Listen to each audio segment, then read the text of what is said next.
Hey guys, welcome back to my YouTube channel, JamAteJam.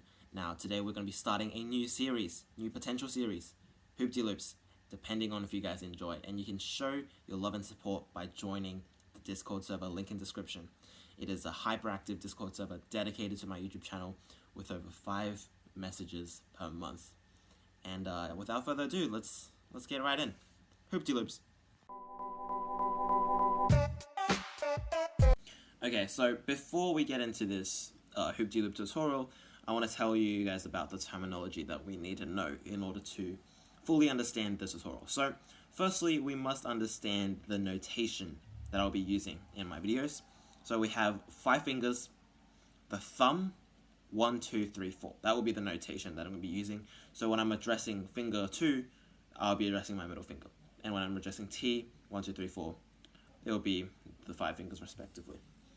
Okay, and for the equipment, it's just going to be a standard Hoopty Loop, which is this.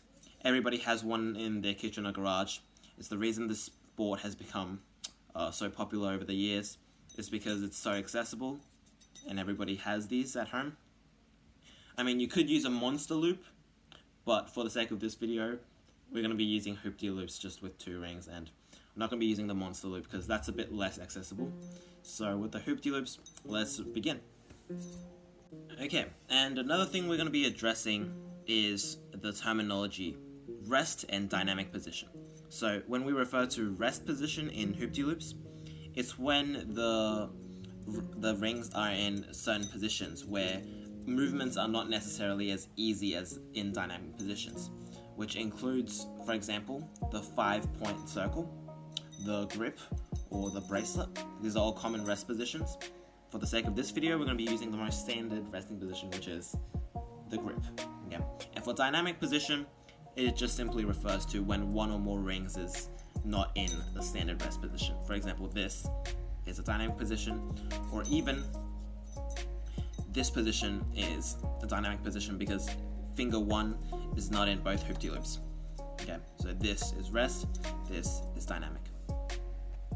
Okay, now we get into the content of this video.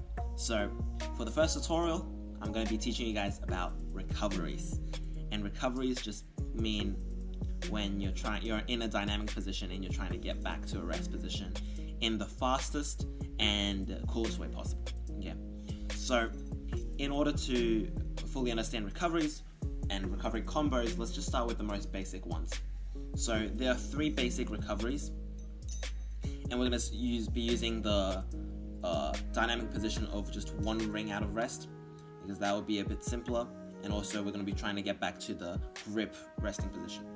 So the first recovery is the pinky hook, where we have a pinky, we use our 4th finger, and we go hook up, and we place our thumb between as well, and then simply we just insert all 4 fingers, and we're back in the grip position. Okay, so we repeat that again. We get dynamic position like this, insert 4, insert T, insert rest, and there we go. That's the first recovery. Second recovery, same position. It's going to be called the flick, right? Because simply what we're doing is we're flicking it atop, right?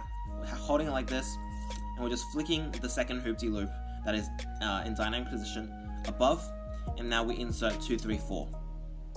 And we're in rest. Yeah. Flick, insert. Flick, insert 2, 3, 4.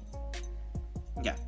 Now for the third recovery, which is one of my favorite basic recoveries, it's the thumb round. Okay. So basically what it is you spin it around your thumb. Okay. So you spin it like this and it goes onto your thumb. Okay. Hold it, spin. Now this will require some practice, but you have to just spin it around and it will go onto your thumb. So you spin it around the back of your hand. Yeah. So you hold it like this, back of your hand, and then you clamp.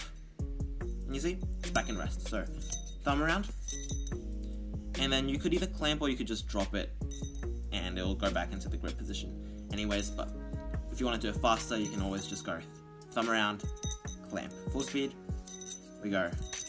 Ooh, I'm hitting the back of the chair. Thumb around, clamp. There we go. Back in rest position.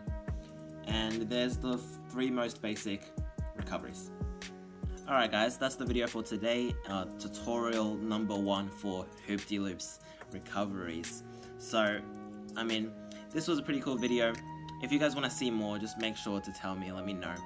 And in the upcoming video, if I'm going to make another one, I'll be covering some more basics of Hoopty Loop, as well as we're going to be using the basics we learned this video to combine and make a combo, our first combo, which is going to be the monster combo number 5, so stay tuned for that. And yeah, as always, stay in the loop. Hoopty Loops, JamAteJam, we're out.